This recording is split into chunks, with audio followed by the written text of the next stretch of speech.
Assalamualaikum warahmatullahi wabarakatuh. Bismillahirrahmanirrahim. Qala Allah Ta'ala fil Qur'anil Azim. Wallazi arsala rasulahu bil huda wa dinil haqq liyuzhirahu 'ala ad-din kullih wa kafa billahi shahida. Nusallim ala rasulil karim al-mab'us rahmatan lil alamin, salatan wa salaman daiman mutalazimain. Allahumma shalli ala sayidina Muhammad wa ala alihi wa sahbihi ajmain. Terima kasih Tuan Kursi, terima kasih ahli jawatan kuasa surau masjid, semua hadirin hadirat, ikhwan wa akhwat rahmatullah. Tajuknya ialah tajuk yang telah disebut oleh Tuan Kursi tadi. Saya rasa inilah yang paling wajar kita kupas. Tajuk mengenai perang di Gaza, realiti dan kesan. Baik. Saya berikan angka dulu ya, supaya dapat menarik perhatian saudara. Kemudian saya kupas dan saya ulas supaya dapat menghayati betul. Kematian sehingga hari ke-29, hari ini adalah hari 29. Serangan sejak 7 Oktober sampai hari ini sudah masuk 5 November, 29 hari. Angkanya sudah mencecah 9,600 orang malam ini. Besok barangkali akan mencecah 10,000. Siapakah yang terbunuh? Ialah rakyat awam Palestin, yang sekarang ini sudah 4,000 daripadanya adalah kanak-kanak. Kemudian wanita yang terbunuh sehingga tengah hari tadi sudah mencecah 3,000. Kanak-kanak 4,000. Kalau gabung itu artinya lebih dari separuh ialah kanak-kanak dan wanita. Sekolah yang telah dibom 90. Hospital yang telah dibom setakat hari ini dan baru tadi diserang sudah masuk 7 yang hancur. Yang tak boleh berfungsi, semua 22 hospital, sudah 16 tak boleh berfungsi kerana terputus kuasa elektrik. Masjid yang telah hancur sudah masuk 15. Gereja yang juga tembak, semua gerejanya ada 5, tapi gereja juga diserang, hancur 2. Yang mengerikan sekali ialah bila mereka menyerang sekolah dan masjid dan hospital, sebab disitulah orang mencari perlindungan. Tapi disitulah mereka serang dan berlakulah serangan yang paling teruk ialah di sebuah hospital. Ada 500 orang mencari perlindungan di situ, pesakit ada 100, doktor ada 8, nurse ada 20, semuanya mati, 500 orang dalam satu tembakan. Jurnalis, wartawan yang telah terbunuh 36 orang. Ambulans yang ditembak, yang bergerak untuk mengambil pesakit yang cedera, sehingga tadi 26 buah. Tadi dia tembak sekali 7 buah yang sedang bergerak nak hantar kepada satu tempat yang selamat. 7 tu dibom dan mati semua, termasuk pemandu. Bayi yang termuda yang terbunuh ialah berumur 1 bulan. Sekarang keadaannya tidak ada satu pun inci tanah di Gaza itu yang tidak dibom. Bermakna tidak ada tempat yang selamat. Seperti pernah saya masuk 7-8 kali ke Gaza, saya tahu, saya dapat bayangkan tempat-tempat itu. Daripada Rafah ke Khan Yunis, kepada Deir Balah, kepada Madinatul Gaza, sampai ke Bait Hanun. Daripada selatan sampai ke utara, saya telah pergi semua lorong-lorong itu. Saya tahu kawasan perumahan. Saya telah semayang daripada 700 masjid yang ada di Gaza. Saya semayang lebih daripada 100 buah masjid di sana. Jadi saya boleh bayang. Satu lagi angka yang saya nak beri pada tuan-tuan dan puan ialah sehingga hari ini setiap 10 minit satu bayi, satu kanak-kanak terbunuh. Setiap 1 jam 35 orang Palestin syahid. Setiap 1 jam. Kalau tadi kita masuk waktu pukul 7 lebih, sekarang sudah dekat pukul 8, 35 orang syahid setiap 1 jam. Setiap 1 jam 12 bangunan hancur.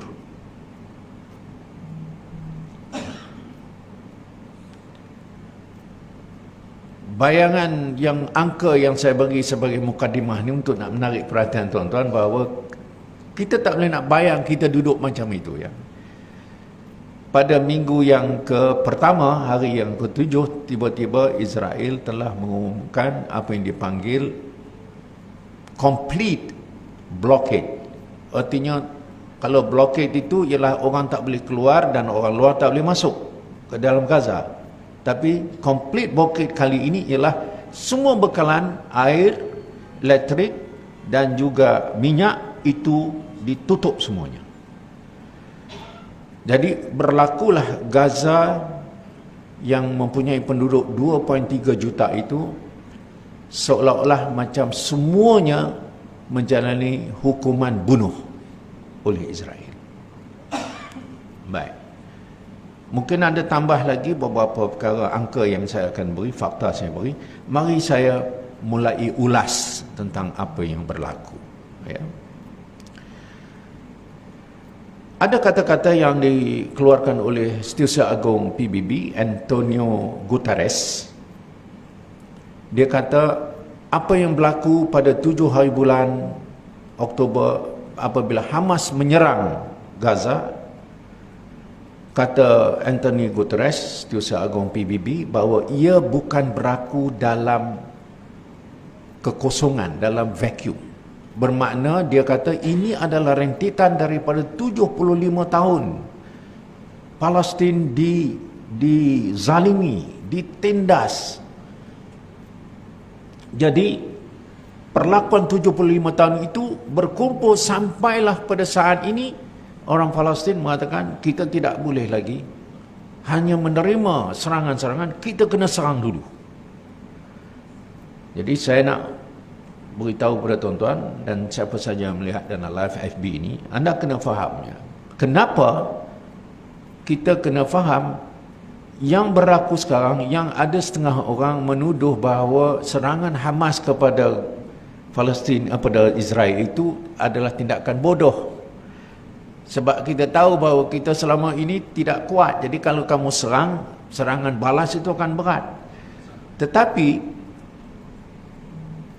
Hamas dan kumpulan bersenjata yang lain, iaitu Jihad Islam, Brigade Al-Aqsa, kemudian tu Batalion Jenin dia panggil. Jadi 4. Izzuddin Al-Qassam, Islamic Jihad, kemudian Brigade Al-Aqsa, dan yang akhirnya Jenin Battalion. 4 ini berpakat, dia kata, kita mendapat maklumat pada 7 sampai 15 Oktober, perayaan Yahudi besar-besaran akan disambut di Masjid Al-Aqsa dan mereka akan buat serangan besar-besaran kepada Masjid Al-Aqsa. Hamas telah berkali-kali beritahu kepada Israel, kalau kamu sentuh Masjid Al-Aqsa, kami daripada Gaza tidak akan berdiam diri.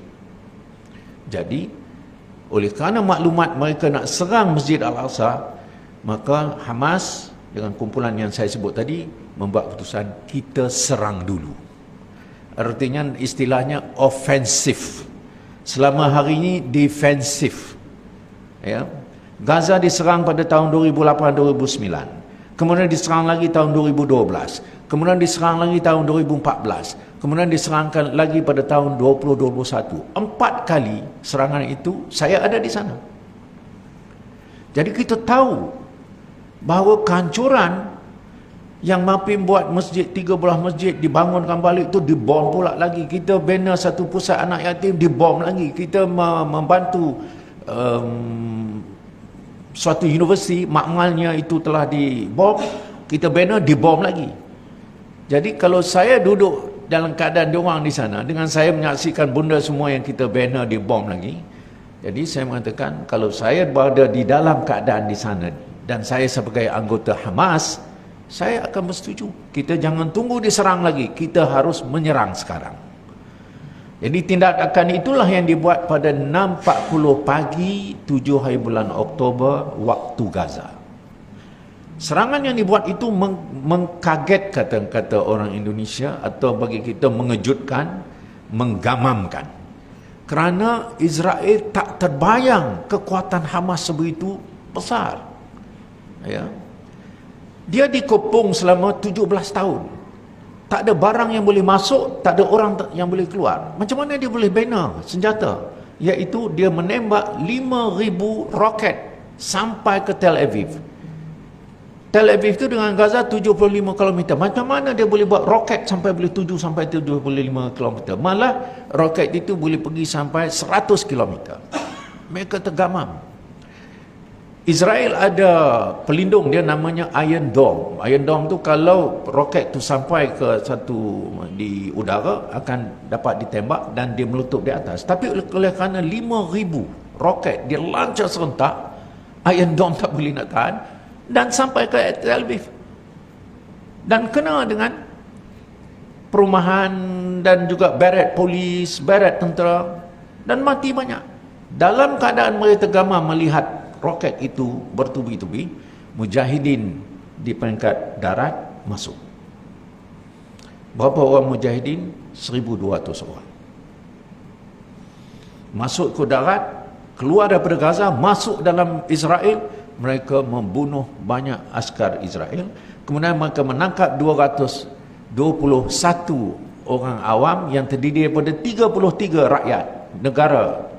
Thailand ada, Australia ada, US ada, 33 semuanya. Mereka hangkut masuk ke Gaza dan dijadikan tebusan. Bermula dari situlah Perdana Menteri Israel mengatakan kita akan melancarkan serangan balas yang tidak pernah dilihat sebelum ini. Maka bermulalah pada tengah hari 7 hari bulan Oktober serangan yang dinyatakan setiap minit sekitar setiap minit 40 bom dijatuhkan di Gaza. Setiap minit. Sehingga masuk hari yang ke-10, 6,000 bom dilancarkan ke Gaza. 6,000.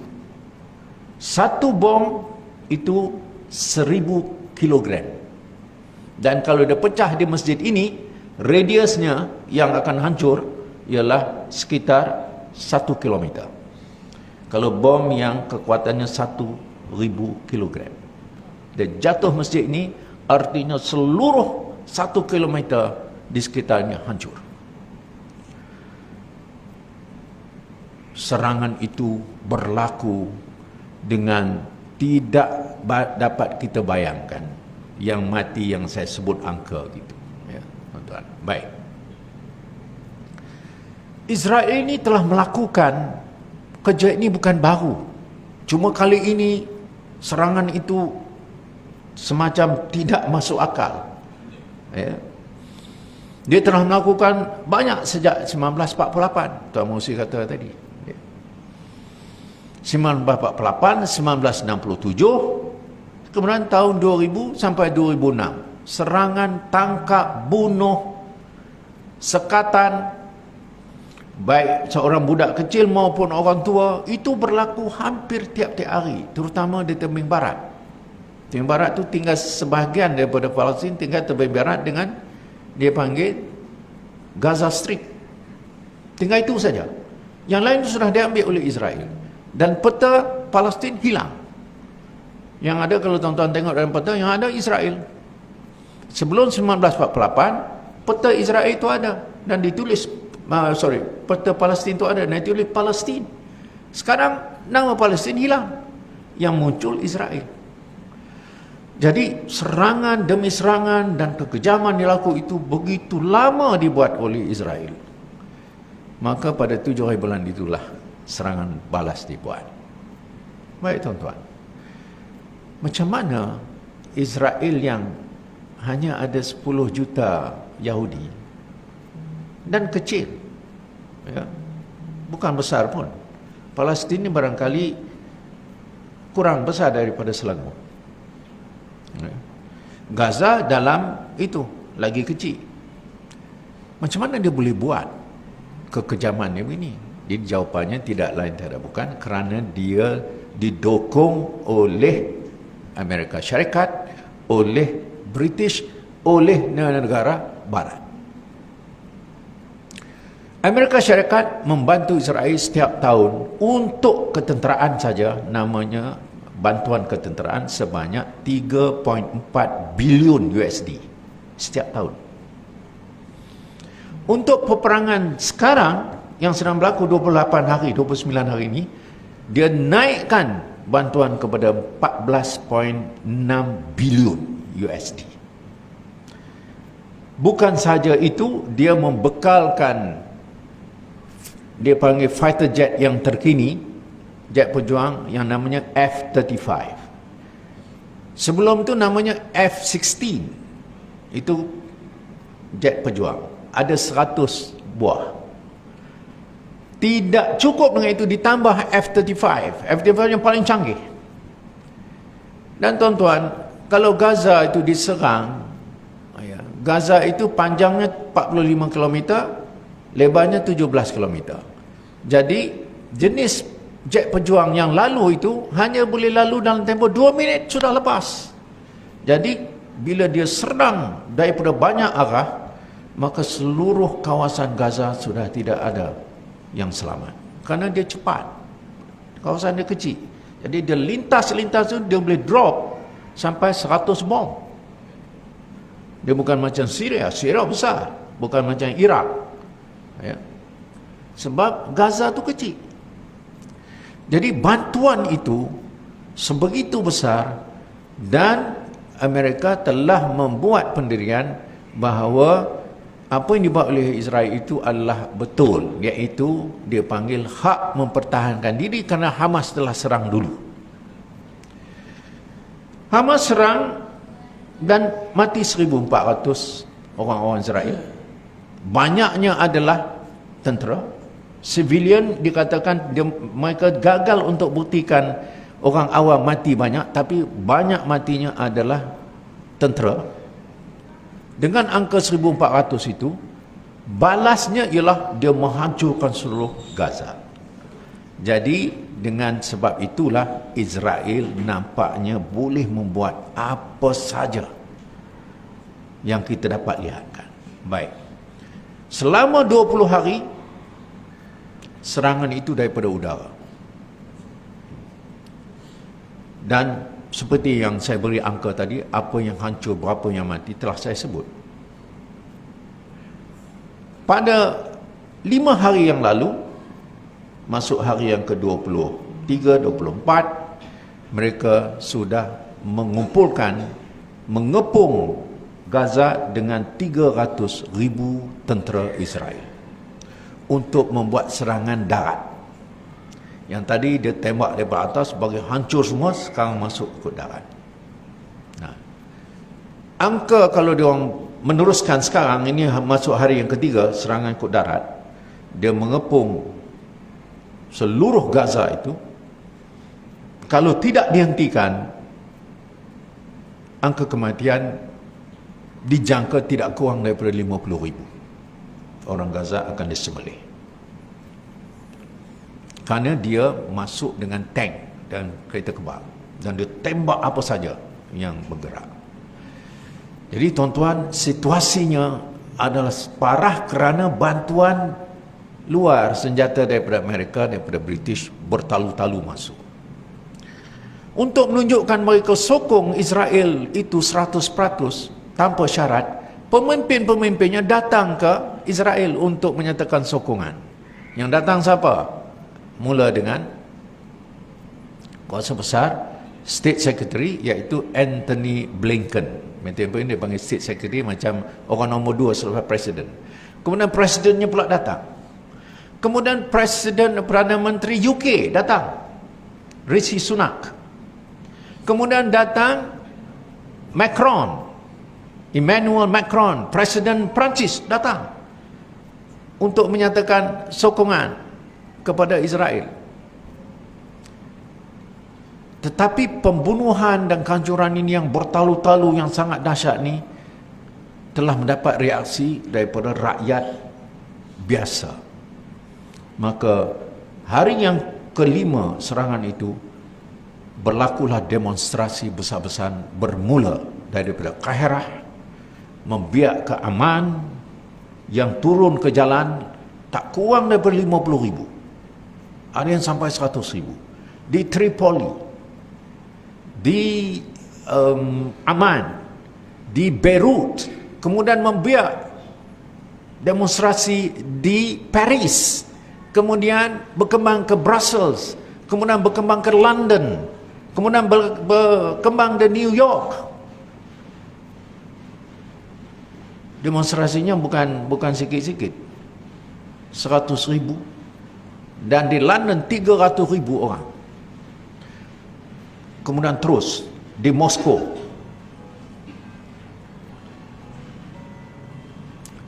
membiak ke Jepun, di Tokyo. Kemudian kebangkitan dan demonstrasi besar-besaran di Sydney. Kemudian berlaku di Hong Kong, di Seoul, Korea, bangkit lagi di Brazil, di Chili, di Argentina, dan di Indonesia, di Malaysia, di Bangkok. Jadi kebangkitan itu berlaku tiap-tiap hari. Tetapi kerajaan-kerajaan negara tidak ambil kisah kebangkitan itu. Jadi orang biarkan kita demonstrasi, di Kuala Lumpur kita pun demonstrasi semua, tetapi banyak kerajaan macam berfikir dua kali untuk nak bertindak ke atas Israel. Jadi tuan-tuan, yang sedang kita saksikan sekarang ini, perang Gaza ini akan mungkin mencetuskan perang dunia ketiga. Kerana Amerika sudah masuk, UK telah masuk, yang menunggu untuk sekarang bertempur ialah Syria akan masuk, Iran akan masuk, Yaman sudah tembak, dan ketika itu Pakistan sudah ready, Turki sedang menunggu. Dan kalau berlaku pertempuran ini, kita akan saksikan peperangan dunia ketiga yang menakutkan, kerana 5 negara besar, 5 kuasa negara besar akan yang mempunyai bom nuklear akan bersama dalam peperangan ini. Siapa dia? United States, dia ada nuclear weapon. Kemudian UK ada nuclear weapon. Russia ada nuclear weapon. China ada nuclear weapon. France ada nuclear weapon. Tuan-tuan, kalau satu bom nuklear meledak, kita boleh gelap 3 bulan. Kekuatan bom nuklear yang ada sekarang. Jadi realitinya akan mengerikan. Tetapi itu jangkaan. Kemungkinan berlaku, na'udzubillah kalau berlaku, tetapi kita akan lihat bagaimana keadaan umat Islam. Ya. Saya dapat kontak dengan orang di Gaza. Macam mana sekarang? Kamu di 800,000 orang dah tidak ada rumah, kerana rumah hancur semua. Dia panggil internal displaced people. Terpaksa keluar dari rumah, kemudian dibom tempat mereka larikan diri. Gaza itu nak dihancurkan semuanya, tapi sekarang sudah hancur separuh. Separuh sudah hancur. Macam kita di Selangor ni, separuh Selangor ini hancur semuanya. Prasarana, rumah, bangunan, apa saja. Jadi kita bertanya, macam mana kamu nak bertahan? Dia kata, brother, we are not saying that it is easy, but we are going to tell you that we will die on this land. We will not evacuate out of Gaza. Kami rela mati di Gaza. Kalau sudah macam ini, tuan-tuan, yang 29 hari ini, 116 keluarga daripada bapa, mak, anak-anak, bapa mertua, mak mertua, satu family, ada yang 7 orang, ada yang 15 orang, mati semua. Berapa keluarga yang mati semua yang macam itu? 116. Tak ada tinggal. Saya ada anak angkat seorang. Habis. Dan saya terputus sekarang. Ya. Seorang yang saya bawa ke Malaysia, saya sekolahkan dia sampai dia sekarang boleh bekerja. Tapi ada seorang lagi anak angkat saya di sana. Dia, maknya, bapaknya, 6 anak adik-beradiknya, neneknya, bapa saudaranya dalam satu rumah. Semua.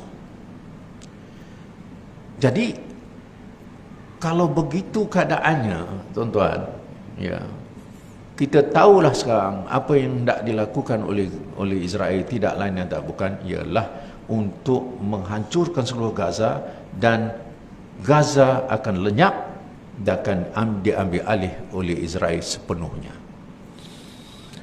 Agenda besar yang hendak dibuat oleh Israel ialah seluruh tanah yang tinggal untuk Palestin, termasuk Tebing Barat dan kawasan Al-Aqsa, semuanya itu dilenyapkan, dan seramai lebih kurang hanya tinggal 4 juta orang Palestin yang ada di situ hendak dikeluarkan semuanya dan dihantar ke Mesir, di satu tempat namanya Semenanjung Sinai.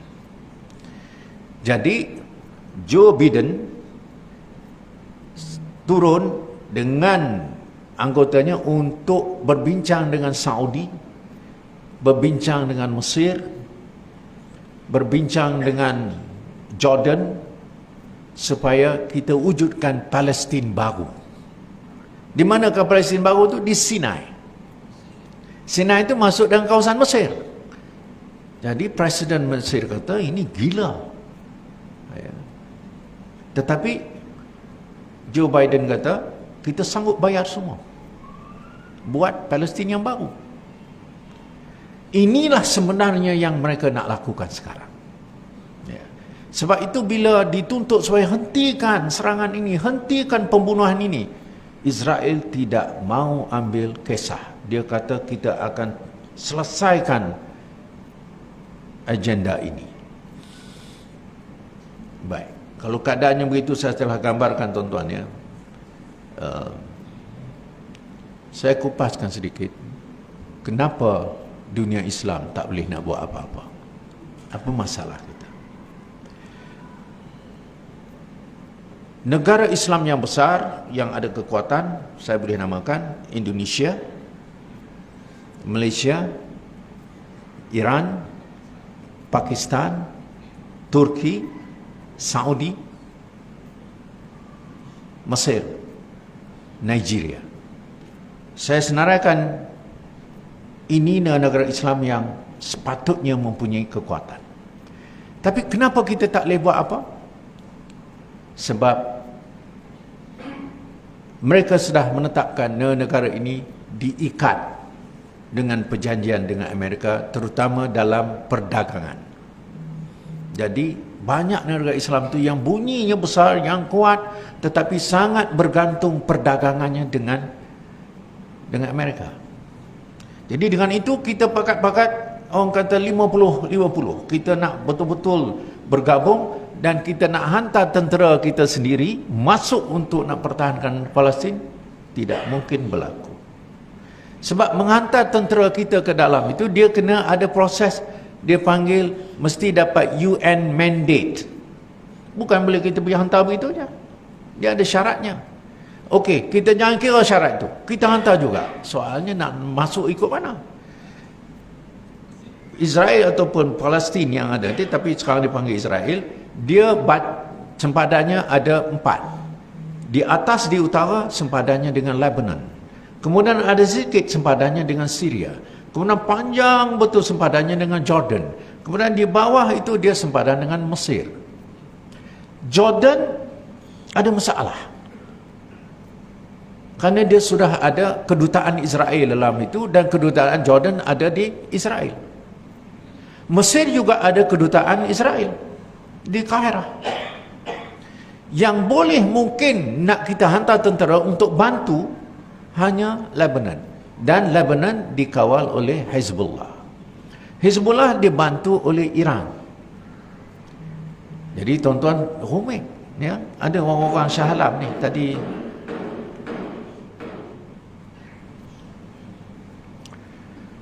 Baik, kita nak pergi hujung lah ya. Pasal apa negara-negara Islam tak boleh bertindak ni ya?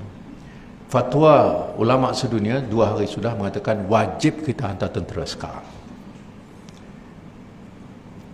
Saya mengatakan ini fatwa yang tepat, tetapi nak melaksanakan fatwa ini jadi masalah. Saya mengatakan tadi, dari mana kita nak masuk tentera kita? Ya, implikasinya akan besar, akan tercetus perang besar-besaran. Tetapi kalaupun kita boleh hantar, kita nak masuk ikut mana? Jadi yang 4 negara yang berbatas sempadan dengan Israel itu, saya ulang balik ya, Lebanon, Syria, Jordan, Mesir. Keempat-empat itu tidak kuat. Lebanon ekonominya parah sekarang. Jadi Hezbollah hanya bergantung kepada apa yang boleh dibantu oleh Iran. Syria hancur. Syria tidak punya kekuatan. Bashar Assad hanya bertahan di Damaskus. Tapi kalau di sekitar itu Daesh sudah ambil alih dan sebagainya. Jadi tak boleh buat apa. Jordan juga ada problem. King Abdullah nampaknya dia menyatakan ketegasan, tetapi dia tak boleh tindak sebab dia pun ada masalah politik di dalam Jordan. Hari itu ada beberapa krisis berlaku. Mesir juga mempunyai kelemahan sebab dia terperangkap dengan hutang dengan US. Dia terpaksa bayar 600 juta setiap tahun kepada US kerana hutangnya banyak. Jadi tuan-tuan, yang patutnya bertindak yang dekat di situ, dan yang paling kuat sepatutnya yang paling kaya ialah Saudi. Jadi Saudi kita juga faham, bukan selesa sekarang ni Saudi kan, Muhammad bin Salman dengan cara dia sebagainya, dan dengan itu kita dapati kekuatan umat Islam tu tak dapat digembling ya. Adapun negara lain yang jauh, Turki tidak jauh sangat ya, tetapi Turki terpaksa juga terikat dengan NATO sebab dia sudah jadi anggota NATO. Pakistan kuat tetapi politiknya sudah tidak stabil. Imran Khan sudah dipenjara. Kita masuk ke Iran mempunyai kekuatan, tetapi negara Islam tu nak kerjasama Iran tu kita ada masalah. Jadi pakat-pakat fikir macam mana nak kerjasama Iran. Iran ada kekuatan nuklear. Bangladesh miskin ya. Afghanistan hancur. Jadi yang tinggal apa? Yang tinggal kita bawa ke sini Malaysia, Indonesia. Bapak Jokowi mengatakan kita tidak mau, dia mulai lantang 2-3 hari ini, tapi dia tak boleh nak membuat satu dia tak dapat kehormatan seperti negara lain. Dia dihormati pada saat tertentu, tapi dalam hal yang kritikal macam ni dia tak boleh buat apa. Datanglah ke Malaysia. Nah, Anwar Ibrahim, dia sejak daripada ABIM saya berkawan dengan dia memang lantang tentang Palestin ini. Sejak dulu Yasir Arafat datang ke Malaysia, saya dengan Anwar tu dapat dengan Yasir Arafat. Kemudian bila dia jadi Perdana Menteri sekarang, sudah tentu dia pun bukan boleh buat sewenangnya kan. Jadi apa yang dia buat sekarang ni, dia kena deal dengan negara-negara Islam satu persatu. Kalau nak buat persidangan tak jadi apa. Orang yang bercakap begini, orang yang bercakap, lepas tu nak buat resolusi tak boleh. Jadi dia pergi satu persatu. Dia jumpa Erdogan, dia jumpa Fattah al-Sisi, dia jumpa Muhammad bin Salman, dia jumpa Sheikh Tamim. Takat ni 5-6 negara ni. Dan untuk mengatakan kalau kita nak bertindak, kita kena bertindak sekali. Tak boleh satu negara je. Jadi strategi itu pun letih. Saya tengok letih nak buat ya. Tetapi yang akan mulai menyebabkan negara Islam boleh bercantum apabila kita angkat isu Masjid Al-Aqsa. Sebab Masjid Al-Aqsa ni ialah jantung segala masalah di Palestin itu. Kalau mereka dapat meruntuhkan Masjid Al-Aqsa, Yahudi ini, bermaknanya sepatutnya umat Islam bangkit. Karena sensitiviti Masjid Al-Aqsa itu luar biasa. Jadi yang kita sedang kempenkan sekarang ini, kalau tuan-tuan merasakan saya nak bersama dengan Palestin, saya nak menyokong Palestin, kekuatan kita yang ada sekarang untuk memersatukan, menyatu umat Islam ialah Masjid Al-Aqsa. Itu tak kira Syiah, tak kira Sunni, semua kita bersetuju Masjid Al-Aqsa adalah hak kaum muslimin. Kalau kita gerakkan kempen itu, maka barangkali kita ada chance, ada peluang untuk kita gerakkan seluruh umat Islam 2 bilion ini untuk membantu Palestin. Baik. Ini mudah bercakap tuan-tuan ya. Kalau untuk kita bertakbir, semangat, emosi itu mudah. Ya. Tapi saya tidak menafikan perlu kalau kita nak slogankan takbir sebagai satu slogan untuk menggerakkan kempen ini. Tetapi kita yang berhimpun 2 juta setahun di Mekah tu, Israel bukan heran pun.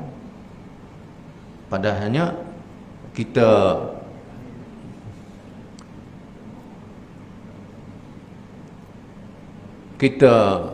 kekuatan 2 juta orang menunaikan haji di sana. Tuan-tuan pun tahu, bila kita berada di Mekah tu, kita masing-masing sibuk dengan mengerjakan haji. Bukan ada kita berfikir mari kita adakan muzakarah macam mana umat Islam di Morocco, macam mana umat Islam di Tunisia, bagaimana umat Islam di Somalia, bagaimana umat Islam di Afghanistan. Mana kita ada perbincangan benda tu masa haji. Pakai kalut nak berhabis, lepas tu nak beli barang nak bawa balik ke Malaysia. Bukan kita tegur siapa, bukan ini orang mana, orang Morocco, macam mana keadaan Morocco, ini orang mana, ini daripada China, macam mana keadaan umat Islam di China. Mana kita ada sembang macam tu tuan-tuan. Pakat-pakat beli tasbih banyak-banyak, beli minyak atar banyak-banyak, ni nak bedak ni balik ke Shah Alam ni, orang tanya, "Oi, balik tak bawa apa lah." Itu ya kita apa. Fokus kita tentang konsep haji yang menyatukan kita, konsep haji yang patut menyemarakkan kesatuan. Itu tak jadi sebab di Israel tak kisah. Hampa buat 5 juta pun orang datang Mekah tidak akan beri kesan. Kerana kita tidak ada keupayaan untuk bertindak macam dia. Israel itu bukan besar pun tuan-tuan, kecil dan ada 10 juta. Kata mereka kalau orang-orang Arab sekitar 200 juta tu kencing di Israel, dia kata tenggelam. Saya kata tak, sebab banyak orang Islam ni kencing manis. Kencing tak jadi apa. Jadi tuan-tuan, kita sabar ni. Dan tiap-tiap hari saya beritahulah ya, sejak 29 hari ni saya tak boleh tidur. Paling-paling saya terlelap mungkin sejam.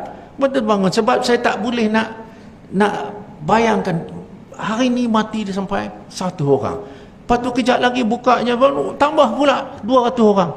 Tengok muka budak-budak yang hancur, yang sudah tak terbayang lah. Saya kata kita tak sanggup bila saya tengok orang makan mewah.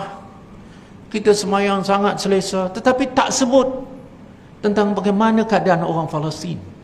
Bagaimana kanak-kanak di sana. Fadlina Menteri Pendidikan datang ke warehouse MAPIM. Saya pun kebetulan saya ada situ. Dia datang terus dia menangis. Saya kata apa Fadlina? Fadlina tu anak murid saya, menteri. Bapaknya rapat dengan saya arwah. Saya kata Fadlina, dia bawa kotak, cikgu, saya tak tahu nak bagi apa dah kepada Palestin ni. Jadi saya kata yang kamu bawa ni apa? Ni barang mainan, barang permainan. Saya mengenangkan anak-anak di sana tu dengan trauma, dengan apa tu. Saya terfikir nak beli barang mainan. Saya kata tak apa Fadlina, you bagilah. Kami akan sampaikan. Lepas tu nak bagi susu, tin susu dan apa semua kita letak. Kami pack 40 tan semalam diterbangkan daripada KLIA terus ke lapangan terbang Arish yang itu dekat dengan Sepadan. Saya pun mohon kepada Datuk Seri Anwar Ibrahim tolong call dengan Presiden Mesir, beri laluan untuk barang Malaysia masuk dulu. Anwar Ibrahim kata okey, kita akan runding. Saya bercakap dengan Menteri Luar, dia kata tak apa cikgu, cikgu telah himpunkan semua ni, alhamdulillah. Kerajaan pun tak boleh nak buat benda ni. Jadi kita bagi NGO, kita gerak semalam. Datuk Seri Zaid Hamidi, dia flag off, hantar, dan saya kira sekarang sudah sampai di Arish, dan kita ada pengangkutan, kita sewa truk dan sebagainya nak masuk Gaza. Nak masuk Gaza ni tuan-tuan, orang nak hantar bantuan ni, panjangnya itu lebih kurang dari sini ke Rawang. Truk nak masuk, tak boleh. Dan Mesir macam menerima isyarat daripada Israel. Kalau Israel kata buka, baru boleh masuk. Jadi Mesir pun kita, daripada dulu saya sangat kesal. Macam mana kamu boleh kerjasama dengan Israel, mengakibatkan orang ni bukan saja tak dapat bantuan, ada pesakit yang boleh kita keluarkan, selamatkan cepat dan kita rawat di Mesir, tak dibenarkan. Orang-orang Palestin terpaksa berurusan sebelum ini melalui terowong sepanjang 17 km tu yang di Gaza dengan Mesir. 17 km tu ada 1,500 terowong. Ada terowong untuk bawa masuk makanan, ada terowong untuk bawa masuk ubat, ada terowong untuk bawa masuk air minum, ada terowong untuk bawa masuk lembu, semua ada tuan-tuan. Dia orang terpaksa survive macam itu. Kita tak boleh nak bayang ya. Jadi dengan keadaan itu saya mengatakan sekali lagi, umat Islam jadi lumpuh ya. Kita macam tak ada kekuatan. Dan dengan itu yang saya mengharapkan, begini saja tuan-tuan ya, saya akhiri keluar ni. Semangatnya tak perlu nak meledak-ledak kita menjerit. Yang pentingnya tuan-tuan faham keadaan ini, keadaan yang sangat kritikal ini. Kerana saya pergi dah 7 kali, jadi bila saya bercakap Gaza tu seolah macam itu negara saya, itu tempat saya tu. Jadi saya tak boleh duduk saja. Letih itu Tuhan saja tahulah, saya pun tak larat ni. Tapi saya kata kalau aku tak buat kali ni, aku nak jawab kepada Allah macam mana? Dengan itu saya menyarankan 3-4 perkara yang tuan-tuan boleh buat. Pertama, tuan-tuan dan puan-puan semua kena memaklumatkan diri sebanyak mungkin tentang apa yang sedang berlaku sekarang. Kena faham itu. Faham betul macam mana boleh jadi macam ni. Jadi banyak bahan yang keluar dalam kita punya handset itu sepatutnya teliti ya. Jadi pertama, paling tidak ialah diri masing-masing kena mempunyai suatu keazaman, aku nak sekarang ni tidak, bila sebut saja Palestin itu isu aku, biar sampai ke peringkat itu. Yang kedua yang tuan-tuan kena buat ialah, malam ni tak apa, saya daftarkan nombor 35 orang nak pergi sana tu, termasuk pengungsi, tapi pengungsi dia kata tak termasuk aku, hampa pergi dulu. Surat yang akan disainkan, siapa yang nak ikut saya ni, saya tinggal lagi 10-15 hari saya akan berangkat. Surat yang kena disain jadi ialah tak jamin balik. Dia panggil tak jamin, itu kira lembut dah, dengan lembut dah. Surat tu disain tak jamin balik. Lepas tu ada orang belah Kedah, dia kata macam tu ke cikgu, kalau begitu kami tolong doa untuk cikgu. Cikgu pergi, selamat balik. Okey, kita tak boleh pergi tuan-tuan, tak praktikal. Kalau kita pergi pun silap menyusahkan dia orang ya. Ada yang semangat nak berjuang. Jadi jangan fikir ke situ. Kita sekarang ni, tindakan yang kedua ialah kita menyumbang. Dan jangan menyumbang sekali, besok sumbang lagi, ada saja kita sumbang. Dan pertanyaan sekarang ini ialah sampai atau tidak. Itu question mark dia. Saya daripada MAPIM dan 40 organisasi yang kami sedang bertugas lumus sekarang ini di warehouse kita, saya memberi panduan kepada mereka 3 cara kita nak sampaikan bantuan ini. Pertama, kita membeli barang-barang di Mesir, ubat, makanan, pakaian, keperluan wanita, keperluan kanak-kanak, beli di Mesir. Kemudian kita load dalam truk. Sekarang ni kita sudah order 10 truk untuk Malaysia. Kita akan transport. Berapa jauh perjalanannya? Lebih kurang 2 jam daripada Kahirah sampai ke Sempadan. Tetapi dengan truk dia ambil sampai 4 ke 6 jam. Tapi dengan queue macam ni silap seminggu tak sampai lagi. Pasal jam. Nak pergi itu Sempadan tak buka. Cara yang kedua ialah kita bungkus di sini, di Malaysia. Sebab itu MAPIM punya warehouse sekarang ni penuh. Siapa nak sumbang ubat, kita akan beritahu jenis ubat yang nak sembang. Kena bagi. Jangan tuan-tuan ikut suka hantar. Dengan minyak-minyak gamat pun dia bagi minyak. Wah, jenuh kami nak bungkus. Kalau betul nak sumbang kata ubat, tanya kami dulu, ubat apa yang nak? Nah, ini duit saya, tolong belikan ubat itu. Itu caranya, ya. Mereka nak apa namanya, keperluan wanita, keperluan kanak-kanak. Kami listkan tu. Jadi siapa nak sumbang barang tu boleh hantar ke warehouse, kami tolong bungkuskan. Tapi ikut syarat itu. Jangan hantar ikut dan. Sampai baju dalam pun hantar juga apa semuanya. Teruk kita. Okey. Kita transportkan melalui udara. Ada 2 airport yang akan turun. Satu di Kahirah, satu di Anchorage. Alright. Di sana pun terpaksa kita sewa pula truk, kontainer masuk bulan. Semua kerja itu bukan senang, tuan-tuan. Ya, nak cari orang buat kerja, nak cari apa ni, nak sewa kontainer. Jadi saya tengok bukan senang juga. Jadi cara yang kedua ialah kita ambil dia barang dari sini. InsyaAllah semalam 40 tan sudah terbang. Minggu depan kita nak hantar lagi 40 tan. Minggu satu lagi kita akan hantar 10 kontainer melalui kapal laut. Right? Itu cara yang kedua. Yang ketiga, kita beli barang di Gaza. Jadi macam mana? Saya call petugas MAPIM di Gaza. Dia orang Gaza tapi kita bayar gaji kepada dia. Kamu cek apa yang ada di kedai sekarang. Kedai yang masih lagi wujud yang tak dibom, cek dulu. Dia pun lapor kepada saya, dia kata ada sekian, ada roti ada, makanan dalam tin ada, air ada sikit. Jadi saya kata jumlahkan semua, kita beli semua. Kemudian kita pack dia satu-satu mengikut arahan kita. Dengan harga RM150 untuk sara satu keluarga untuk tempoh 1 minggu. Harga dia berapa? Harga dia RM150 satu keluarga. Jadi saya kata kamu pack hari ini, kamu edar hari ini. Duit ada kepada saya. You bagi tahu saja saya nak transfer ke mana. Saya nak transfer, you nak duit you transfer dia Mesir, saya akan hantar ke Mesir.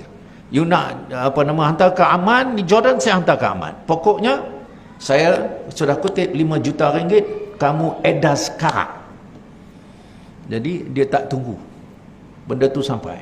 Jadi dia orang bungkus-bungkus, dapatlah 2,000 pack. Saya kata edar sekarang. Jadi ada tuan-tuan yang telah memberi sumbangan semua tu, saya nak laporkan sudah sebahagiannya sudah sampai. Dengan 3 cara ini tuan-tuan, saya berbincang dengan Datuk Seri Anwar. Datuk Seri Anwar kata okey, kerajaan akan himpunkan 100 juta. Dan kita ada masalah nak hantar tu sebab 5 bank telah hancur. Bangunan bank hancur. Jadi yang tinggal ialah nak transfer cara daripada luar. Dia kata shutdown, semua sistem dah tak ada dah. Jadi saya beritahu kepada Datuk Seri Anwar, okey, pengalaman kami NGO, saya sudah masuk Gaza banyak kali, ini caranya, ya. Dan ini projek yang telah kita buat. Kalau Datuk Seri memberi kepercayaan kepada kami, 40 ini kami akan beda. Kamu buat bina balik sekolah, kamu bina bantu hospital, kamu cuba cari untuk kita beli ambulans, hantar ke ambulans. Yang kamu buat pusat anak yatim, yang kamu kita bina perumahan, kita bagi-bagi, jumlahkan berapa nilainya, kita laksanakan. Jadi Datuk Seri Anwar kata, kalau begitu kita akan laksana cara begitu. Betul Tuan Pengerusi kata tadi, kepercayaan kita agak goyang, kan ada isu yang orang kata begini. Tapi saya mengatakan memang kalau ada pun mungkin ada kebenarannya, tetapi saya kata insya-Allah kita buat gabung jalinan ini 40 NGO. Ada NGO besar, ada NGO kecil, tapi yang besar-besar tu macam MAPIM, kita ada GPM, kita ada Al-Quds. Ini badan besar, ada 5-6. Yang ni yang utama ni. Yang cara bekerja kita itu cepat dan bantuan sampai.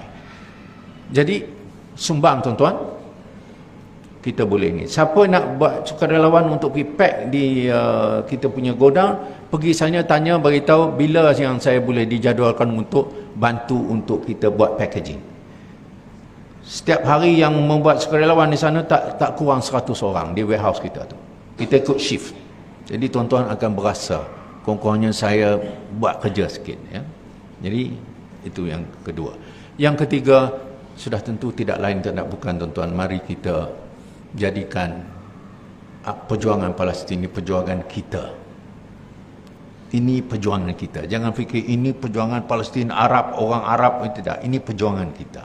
Dan dengan itu kekuatan kita untuk mendoakan kepada untuk orang Palestin itu mesti kita laksanakan. Orang Palestin mengatakan, tak apa Tuan, saya tahu Tuan dari jauh, Tuan tak boleh datang. Kami mewakilkan Tuan untuk kami mempertahankan Masjid Al-Aqsa. Kami wakilkan. Saya dengar itu terguris hati saya bila dia kata, tak apa, doakan untuk kami akan pertahankan. Dan mereka itu bila saya telefon saja, Alhamdulillah, Alhamdulillah, tak putus kalimah Alhamdulillah. Bila saya macam mana keluarga, Alhamdulillah, ya Alhamdulillah, tapi cerita, Alhamdulillah mati dah semua. Itu je jawapan mereka. Jadi saya kata memerlukan doa kita yang kuat, munajat kita, kunut nazilah kita, itu semua kita kena lakukan. Dan saya bertemu dengan banyak anak-anak muda yang mengatakan kami sudah buat nekat begitu ya. Ada kes seorang wanita dengan lakinya nak kahwin, lepas tu yang lelaki itu bagi dua benda. Satu dia kata saya bagi bunga, dan satu saya bagi peluru. Dia beritahu kepada isteri dia yang bakal kahwin tu, aku akan siapkan pada kamu, aku ada dua isteri. Satu kamu, saya bagi bunga, satu lagi isteri yang kedua adalah peluru. Jadi kamu kena ada set dalam minda kamu bahawa pernikahan kita ini mungkin tidak bertahan lama, sebab kamu kena siap menerima hakikat bahawa satu hari dalam masa yang kita tak tahu, aku akan pergi.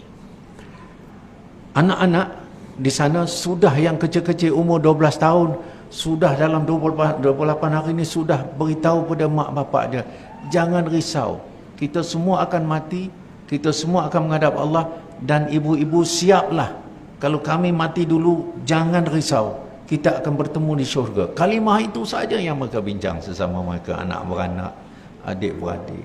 Jadi tuan-tuan, mereka sangat memerlukan semangat itu daripada kita. Orang-orang Izzuddin Al-Qassam nak jadi anggotanya, mesti jangan tinggal solat jemaah di masjid. Itu antara syaratnya. Mesti hafal seluruh Al-Quran.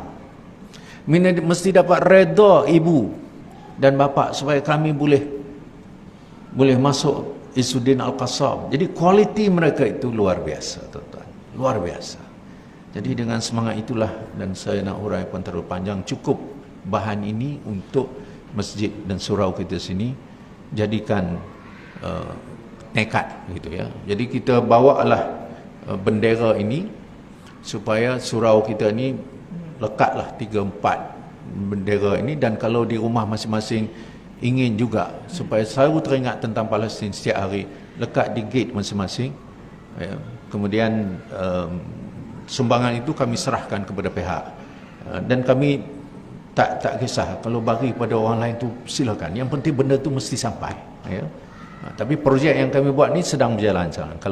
Kalau masjid ini, surau ini nak bersama, maka kami akan silakan tuan-tuan pergi tengok dan kita beroperasi supaya dapat kita hantar. Sekian saja, minta maaf terlajak masa.